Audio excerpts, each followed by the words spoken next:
কার নামে মূলত অভিযোগ? শেখ শাহজাহানের ভাই সিরাজউদ্দিন আর অজিত মাইতি। খাস জমি দিয়েছিল সিপিএম থেকে। হ্যাঁ, এবার সেই জমিকে টিএমসি উঠে কেড়ে নিয়েছে। কাটছেন কেন আপনি বলুন? ওই ঘরের জন্য কি করবো, বাচ্চা কাছে নিয়ে পড়ে আছি, বাচ্চারা কলকাতায় থাকে। উনি আমার কাছ থেকে 30,000 টাকা নিয়ে নিয়েছে জোর করে। কে নিয়ে নিয়েছে? এই শেখ শাহজাহানের ভাই সিরাজ।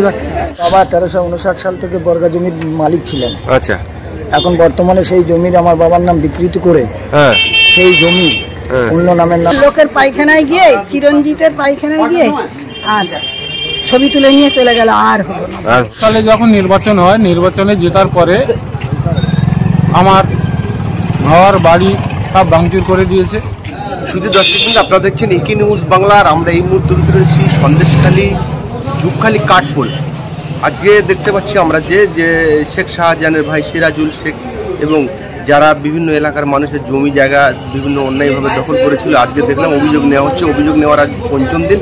মূলত দেখতে পাচ্ছি এই কাঠপোল বাজারে অভিযোগের পাহাড় জমা পড়ছে এবং প্রত্যেকটি জায়গায় কিন্তু শেখ সিরাজুলের নাম আসছে, অলদার হাঁড়ি বিয়েরাই সব এদের নাম আসছে। মূলত দেখতে পাচ্ছি সব জায়গায় ঘুরে ফিরে শেখ সিরাজুলের নাম আসছে। আমরা এগুলো দেখতে পাচ্ছি এই কাঠপোল বাজারে। কমপ্লেন আপনারা জমা দিচ্ছেন, কি কমপ্লেন জমা দিলেন আজকে? কিসের দরখাস্ত দিয়েছে? এই টাকা পয়সা হুমকি ছিল, টাকা পয়সা দিয়ে নিয়ে নিয়েছে, জমি না হলে টাকা পয়সা না দিয়ে জমি নিয়ে নেবে, এইসব কিছু। কার নামে মূলত অভিযোগ? শেখ শাহজাহানের ভাই সিরাজউদ্দিন আর অজিত মাইতি। আচ্ছা, আপনি যে জমা দিলেন, যে জমার কোনো রিসিপ্ট কপি আপনাকে দিয়েছে? হ্যাঁ, একটু দেখান। হ্যাঁ, দেখান। রিসিপ্ট কপি দিয়েছে। আপনার কত বিঘা জমি নিয়ে নিয়েছে? দিয়েছে না স্যার, ওই জমি নিয়ে যাওয়ার দিয়েছিল, হুমকি দিয়েছিল, টাকা নিয়ে দিয়েছিল। ও তাই, রিসিপ্ট জমা দিয়ে দিলেন, এবার রিসিপ্ট দিল, তাই তো? হ্যাঁ। কিসের অভিযোগ আজকে জানালেন আপনি? হাত দেয় না, খাস জমি দিয়েছিল সিপিএম থেকে। হ্যাঁ, এবার সেই জমিকে টিএমসি উঠে কেড়ে নিয়েছে। আচ্ছা, আর জমি দেয় না। কে মূলত কার উপরে, কার বিরুদ্ধে আপনার অভিযোগ? অজিত মাইতি, হলধর আড়ি, তোমার শেখ শাহজাহান, সিরাজ ডাক্তার। আপনি আজকে সেই অভিযোগগুলো এখানে লিপিবদ্ধ করলেন, জমা দিতে এসেছে। তো অভিযোগ যে জমা করছেন প্রশাসনের তরফ থেকে কি আপনাদের? ঘরও দেয় না, শৌচাগার দেয় না, কিছুই পাই না আমরা। রিসিপ্ট দিচ্ছে, জমা দিয়েছেন, সেই রিসিপ্ট দিয়েছে। আচ্ছা, কি নাম আপনার? সুনন্দা সরকার। ঠিক আছে, ধন্যবাদ। কাকিমা, মূলত আজকে কিসের জন্য, আপনি কিসের জন্য? টাকা খুব কষ্ট পাচ্ছি থেকে। তাই, আপনার ঘর দেয়নি? না, আমার থেকে আমি কিচ্ছু পাইনি। ঘরের কষ্ট পাচ্ছে খুব। কোথায় বাড়ি আপনার, কোন দিকে? আপনার এলাকার যে যারা নেতারা ছিল তারা ঘর দেয়নি? না, ঘর দেয়নি। আমি অনেক চেষ্টা করেছি, অনেক কাগজপত্র জমা দিয়েছি, বিধবা পত্র, টাকা পাইনি। আজকে ফের আপনি এই কাগজপত্র জমা দিচ্ছেন নাকি? হ্যাঁ, কাটছেন কেন আপনি বলুন? ওই ঘরের জন্য কি করবো, বাচ্চা কাছে নিয়ে পড়ে আছি, বাচ্চারা কলকাতায় থাকে। ঘরের খুব অভাব? ঘরের খুব অভাব।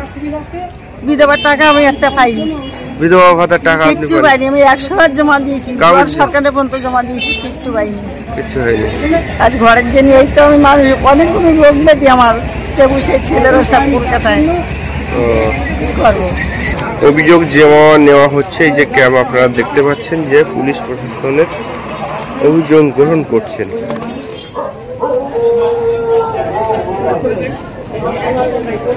আচ্ছা, মূলত আজকে আপনি অভিযোগ ক্যাম্প যে প্রশাসনের তরফ থেকে খোলা হয়েছে, কি অভিযোগ আপনি জমা দিয়েছেন? আমার টাকাকে আমাকে বলছে টাকা দিতে হবে, জমি জায়গার বাড়ি ঝামেলা নিয়ে উনি আমার কাছ থেকে 30,000 টাকা নিয়ে নিয়েছে জোর করে। কে নিয়ে নিয়েছে? এই শেখ শাহজাহানের ভাই সিরাজ। আচ্ছা, আপনি দিলেন কেন টাকা? হ্যাঁ, আপনি দিলেন কেন টাকা? টাকা না দিলে গাড়ি ঘোড়া আমার বন্ধ করে দেবে, গাড়ি চালাতে দেবে না, গাড়ি কেড়ে নেবে, ওই ভয়ে টাকা দিতে হলো। সমস্যাটা কি? মেন সমস্যা বাড়ির জায়গা, আমাদের বাড়ির জায়গা আমরা ভুল করে কিনেছিলাম, কিন্তু সেই জায়গাটা অ্যাকচুয়ালি আমাদের জায়গা, আমরা পয়সা দিতে দেবো না বলে আর দিচ্ছি না। কিছু টাকা দিয়েছি আর দিইনি, আর বাকি টাকা দেবো না বলে আটকে রেখেছি। উনি সেই টাকাটা জোর করে আমাদের কাছ থেকে কেড়ে নিয়েছে। আপনি এর অভিযোগ জমা দিলেন, এই যে রিসিপ্ট দিলেন প্রশাসনের তরফ থেকে? আচ্ছা, অভিযোগ কি জমা দেওয়ার জন্য এসেছেন আপনি? হ্যাঁ, আমি অভিযোগ জমা দেওয়ার জন্য। কোথা থেকে এসেছেন আপনি? বেড়মজুর 1 নম্বর অঞ্চলে 141 নম্বর বুথের বাসিন্দা। আচ্ছা, কিসের জন্য, কি অভিযোগ জমা দিতে? আমার বাবা 1359 সাল থেকে বর্গা জমির মালিক ছিলেন। আচ্ছা, এখন বর্তমানে সেই জমির আমার বাবার নাম বিকৃত করে সেই জমি অন্য লোকের নামে দিয়ে দেওয়া হয়েছে। কার নামে হয়েছে সেটা জানতে পেরেছেন? হ্যাঁ, জানতে পেরেছি। সেটা হচ্ছে আরেকজন আমাদের শরীর ছিল, সেও বর্গা মালিক ছিল। আমার বাবা ছিল, সে আমার বাবার ভাই ছিলেন। আমার বাবার নামটাকে বিকৃত করে ওই নামটা ডবল করে সেই নামে জমিটা বিক্রি করে দেওয়া হয়েছে। কিন্তু ওই জমি কেনার জন্য আমি মালিক পক্ষের কাছে পুরো জমি টাকা পয়সা দুজন দিয়ে তার এগ্রিমেন্ট পেপার করে নিয়েছিলাম, স্ট্যাম্প পেপারে। সেই জমি আমার নামে লেখার কথা ছিল। আমার অবস্থায় সিরাজউদ্দিন ডাক্তার শাহজাহান ভাই আমাদের বেড়মুড়ি 1 নম্বর অঞ্চলের অঞ্চল সভাপতি, তিনি জানতে পারেন। তিনি জানার পরে চক্রান্ত করে সেই জমি পুরোটাই সেই তাদের নামে লিখে দিয়েছে। আমাকে 1 শতক জমি আমার নামে রাখিনি। মূল অভিযোগটা কাকে করছেন? মূল অভিযুক্ত হচ্ছে আমাদের অঞ্চল সভাপতি, তিনিই দায়ী। তিনি সব বিষয়টা হ্যান্ডেল করেছেন। শাহজাহান ভাইয়ের কাছে গিয়েছিলাম, শাহজাহান ভাই বলেছিলেন ওই অঞ্চলের সভাপতি আমার ভাই ডাক্তার সিরাজউদ্দিন, তুমি সিরাজউদ্দিনের কাছে গেলে সমস্যার সমাধান করে দেবে। কিন্তু সেই সমস্যার সমাধান তো কোনো মতেই হয়নি। 2022 সাল থেকে আজ 2024 সাল আজও পর্যন্ত আমার সেই সংশোধন না করে উল্টো জমিটা অন্য কাউকে লিখে দিতে দিয়েছে। মানে এখন বর্তমানে জমি কার দখলে আছে? আমার জমি আমার কাছে এখনো আছে। আমি সেই থেকে সেই সাল থেকে এখনো পর্যন্ত চাষাবাদ করি। আমার ভাগে যতটা আছে। ঠিক আছে, কাগজটা অন্য লোকের নামে করে দিয়েছে। কাগজটা অন্য লোকের নামে করে দিয়েছে? হ্যাঁ, রেজিস্ট্রি করে দিয়েছে। সে যে কাগজ জানবে করে দিয়েছে, সে জমি দখলে নেয়নি। তারাও আছে অংশ না, আমার জমি এখনো দখলে নেয়নি, নেবে হুমকি দিচ্ছে। মানে দুজনের অংশ ছিল, আপনার অংশ তার অংশ, পুরোটাই তার নামে করে দিয়েছে, কিন্তু আপনার অংশটা আপনার কাছে এখনো আছে, তাই তো? এখনো আছে, হুমকি দিচ্ছে জমি নিয়ে নেবে। নিয়ে নেবে। ওই নেতার দিয়ে হুমকি দিচ্ছে, নেতার দিয়ে বিভিন্নভাবে আমার উপরে প্রেশার ক্রিয়েট করা হচ্ছে, ছেড়ে দেওয়ার জন্য বাধ্য করাচ্ছে। কি অভিযোগ আছে আপনার? ওইটা আপনার বললাম এক্ষুনি। আপনি আমাকে বলুন না আরেকবার। আচ্ছা, আমাকে বলুন। ওই যে আমিও ঘর দিয়েছে। উনি ওটা কে? ওনার করে অনেকের ছিল। উনি কি দলের নেতা? এই যে ডাক্তারগুলো ছিল দুটো, ওই ডাক্তারের সঙ্গে থাকতো। আচ্ছা, বুঝেছো?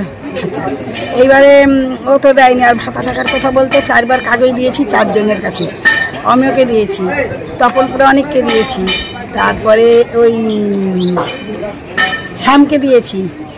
আর এখানে আছে এই যে চিত্তরাউতের ছেলে, নামটা কি যেন ঘুরছে, দেখলাম, ওকে দিয়েছি। আচ্ছা, কেউ দেয়নি, বলে হবে না হবে না হবে না বলে চুপ করে আছে। আর আমিও আর কিছু বলতে হয় না, কোথাও তো এখন যেতে পারি না, এমন অবস্থায় দাঁড়িয়ে গেছি। এবারে ঘর হয়েছে, তার 60,000 টাকা মেরে দিয়েছে, জব কার্ডের টাকা মেরে দিয়েছে, দেয়নি। পায়খানার টাকা মেরে দিয়েছে। পায়খানার টাকা পায়খানা করে দেয়নি? পায়খানা করে দেয়নি, একটুখানি এইটুকু দেয়াল হয়েছে। আর লকডাউন ছিল, তখন তো বন্ধ হয়ে গেল। সে লোকের পায়খানায় গিয়ে, চিরঞ্জিতের পায়খানায় গিয়ে আর ছবি তুলে নিয়ে চলে গেল। আর হলো না। তো আপনি কালকে এসে অভিযোগ আপনার জমা দেবেন? আচ্ছা, আপনার বাড়ি কোন জায়গায়? বাড়ি ওই ভেতর দিকে, ওইখানে। দাদা, দেখলাম আপনি অভিযোগ জমা দিচ্ছেন, কি অভিযোগ জমা দিলেন? 21 সালে যখন নির্বাচন হয়, নির্বাচনে জেতার পরে আমার ঘর বাড়ি সব ভাঙচুর করে দিয়েছে, বা আমার অল্পটুকু সম্পত্তি ছিল, সেই সম্পত্তিটাকে ওরা ফিশারির নামে ওরা নিজেরা জবরদখল করে নিয়েছে। কারা নিয়েছে তারা যদি তাদের নাম হচ্ছে হলধর আড়ি, তখন ছিল অঞ্চল সভাপতি, ওনার স্ত্রী ছিল পঞ্চায়েত মেম্বার, আর তাপস আড়ি ছিল বুথ সভাপতি, শ্যাম সর্দার ছিল সুপারভাইজার। এরা সব পার্টির ক্যাডাররা সবাই মিলে তাপস আলীকে সমর্থন করে আমার সম্পত্তিটাকে দখল করে নিয়ে আজও অবধি আমি সেই সম্পত্তি পাইনি। আর আজও অবধি আমার কাগজপত্র অটল, আমার রেকর্ড সত্য সম্পত্তি সব কাগজপত্র সব আছে? সবই আছে। কত কত কত সম্পত্তি? 28 শতক সম্পত্তি আমার, 14 শতক আমার বাবার থেকে আমি পেয়েছি। আর আমার বড় জেঠাবাবুর সম্পত্তি ছিল 14 শতক। আমার বড় জেঠাবাবু অ্যাপ্লিকেশন করেনি, তবে করবে হয়তো যত সম্ভবত। অভিযোগ জমা দিলেন, হাতে কাগজটা কি একটু দেখেন? অভিযোগের রিসিপ্ট। হ্যাঁ, আমরা দেখতে পাচ্ছি যে মূলত অভিযোগ আজ 5ম দিন, অভিযোগ নেওয়ার এই 5ম দিনে আমরা দেখতে পাচ্ছি যে অভিযোগের পাহাড় পড়েছে। এবার প্রশাসনের তরফ থেকে যারা অভিযোগ জমা দিচ্ছেন তাদের কিন্তু একটি করে রিসিপ্ট দেওয়া হচ্ছে। মূলত সমস্ত জায়গায় আমরা দেখতে পাচ্ছি যে শেখ সিরাজুলের নামে অভিযোগটা, সব জায়গায় ঘুরে ফিরে শেখ সিরাজুলের নাম আসছে।